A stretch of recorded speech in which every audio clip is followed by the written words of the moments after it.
How to uninstall PowerShell in Windows 10 and 11. Because it was popping up randomly.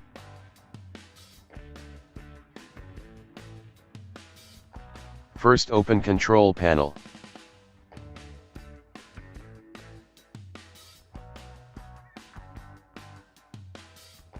Select Category.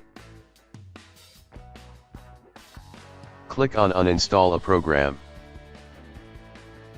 Click on Turn Windows feature on or off. Locate PowerShell 2.0.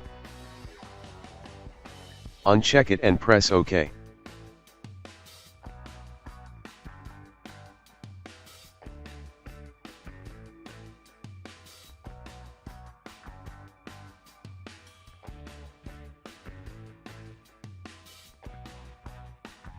Hope your problem should be fixed.